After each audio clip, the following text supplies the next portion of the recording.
Hello guys, magandang hapon guys. Meron tayong issue sa ating machine dito. Sabi ng user, out of order.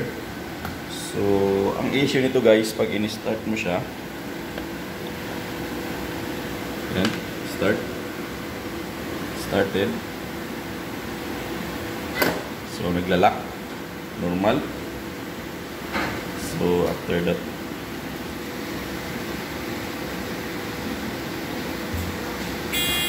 so, meron siyang error na F05. So, F05 error, lock SS, so sold side. So, ditong side na door guys, may problema tayo. So, paano natin susolusyonan yan? Tingnan natin. So, ito guys, tatanggalin lang natin.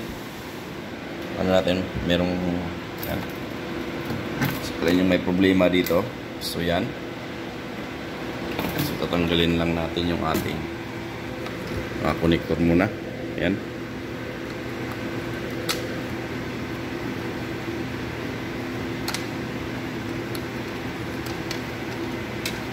Tanggalin lang muna natin yan. Tapos yung alarm. So, ihiwalay lang natin yung pinto. Tanggalin lang natin. Ayun. So, ayun guys, naglalak siya, pero ang problema yung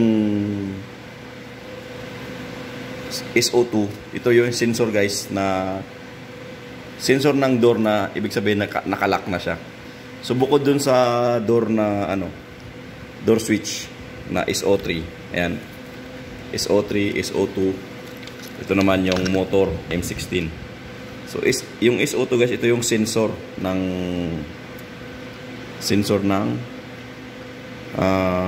door. So ang problema nito guys, kaya nag-F05 siya dahil delay siya ng 5 seconds yung pagsarado ng pinto. Meron kasi itong time delay. Pag halimbawang lumampas siya ng 5 seconds, so i-error niya, F05 na siya. So ito yung switch na to. Door switch to guys, pero magnetic. Yan. Door switch to, pero magnetic siya. So, paano mo siya i-check kung gumagana ba tong door switch na to o hindi? So, madali lang guys. Kuha ka lang ng magnet. So, ayan.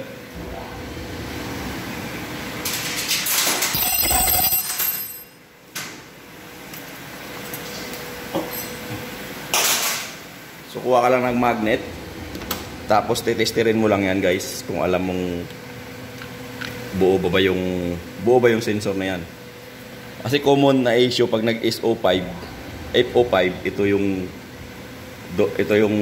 door switch na to. So magnetic door switch to guys. So mag-o-open to pag hindi siya nakakadetect ng magnet. Normally close siya pag nakadetect siya ng magnet. So gagamit tayo ito ng meter. So, lagay lang natin sa resistance yan. So, sukatin natin yung door natin.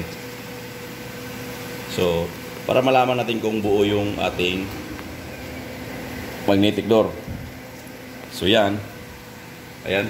Naka-tester tayo ng resistance. So, dapat yan, pag nilagyan ko ng magnet yan guys, dapat mag-switch siya. So may magnet ako dito, ayun, magnet. So yan, dapat lapitan ko ng magnet yan. Ayan.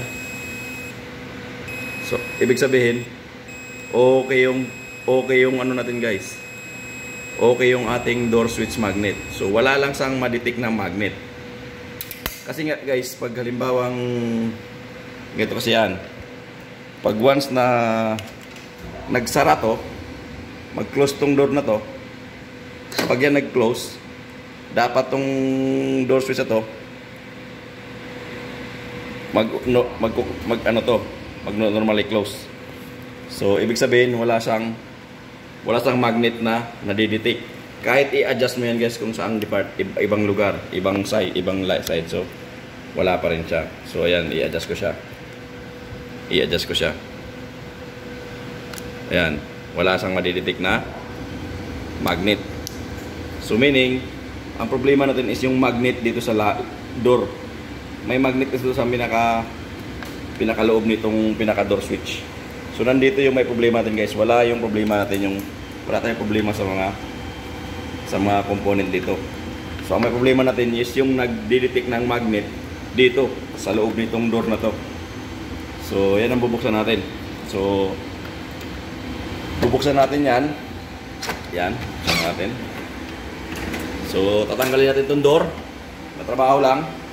So tatanggalin natin yung door para makita natin yung magnet kung nandun pa ba, wala na.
So okay pa yung magnet dito ng dalawa. So ito lang ang sira. Wala na yung magnet dito. So yan. Ay yung pinaka-magnet niya.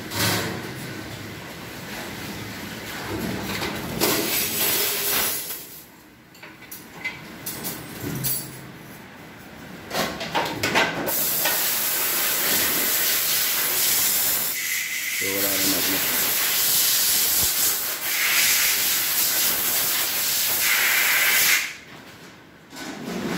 So papalitan lang natin ng ordinary magnet.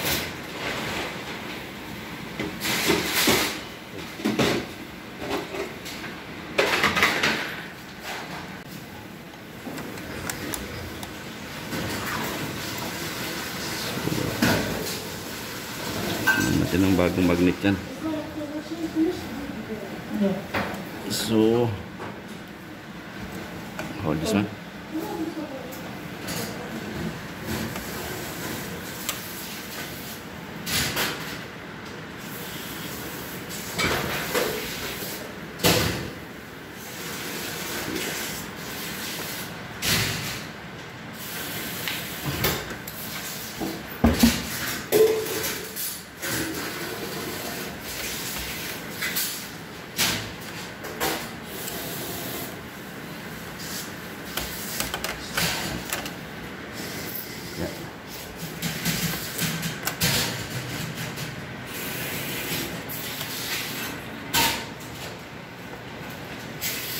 Give me a minute.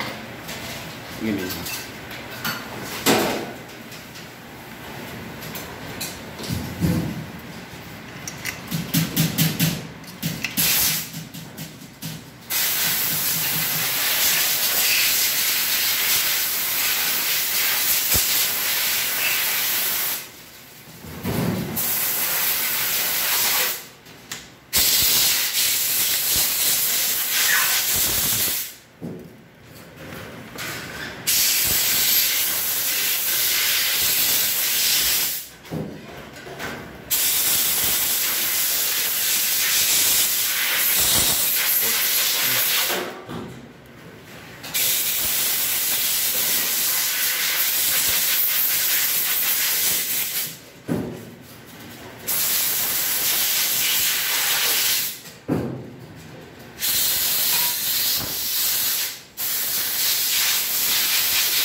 See?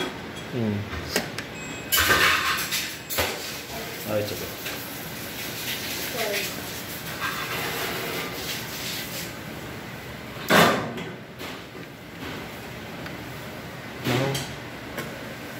No need to close, you need to run the machine. So after we will close.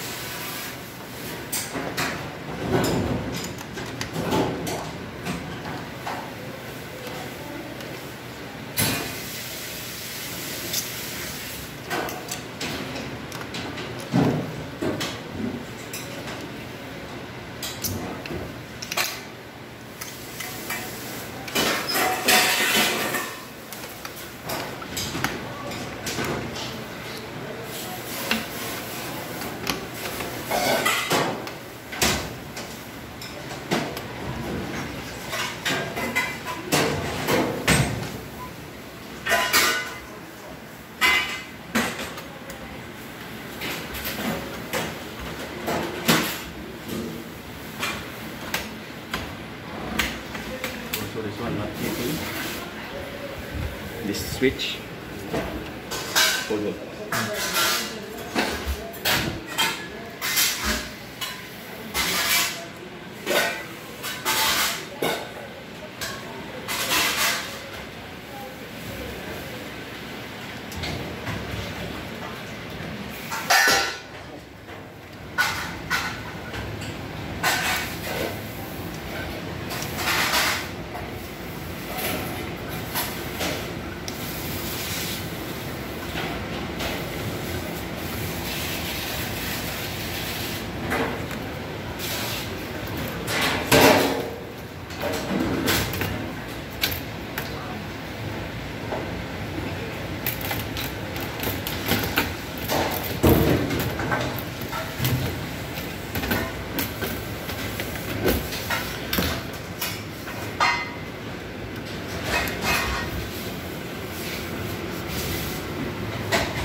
I'll open that.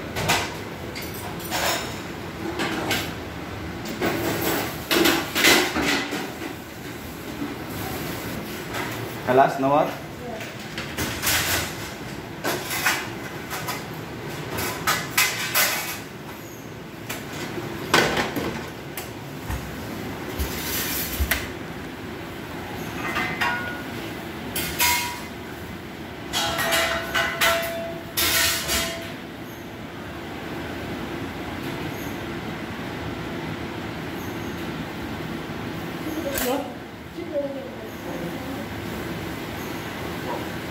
Okay.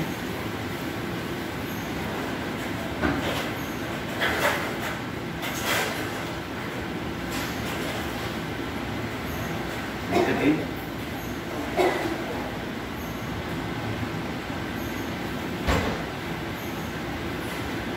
Okay, stop this machine. Yeah, I already start this one here. See, put it in already. Roll it together. Huh? You roll it together. No problem to get it. So now water in. But how much better, no? No more error, but my issue is the magnet here. Okay. Sophia.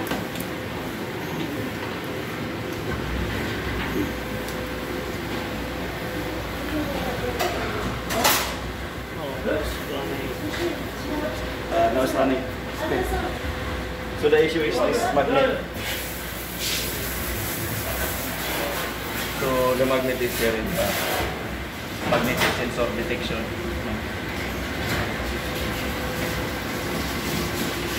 Unit. Pause. So where the magnet is here. Magnet dito, problema. So ito guys, yung dalawang magnet medyo okay pa. Yeah. Kita mo yung dalawang magnet yan. Ayan ang dalawang magnet. So yun yung door detector eh. Magnetic door. Ito naman magnetic switch. Ito yung magnetic door yung magnetic switch. So yung dalawa na. So nilagyan ko ng magnet na yung magnet sa hard disk. Kasi medyo malakas. Kaya ayan, okay na. Yan. So wala na siyang error. Ganun lang. So mahirap lang magbukas ng pinto. So yun, rusty na. Puro kalawang na yun ngayon guys. Ano namin. So linisin ko lang din. Bago ko ibalik yung pinto, lilinisin ko lang yan. Kasi meron na siyang mga leak.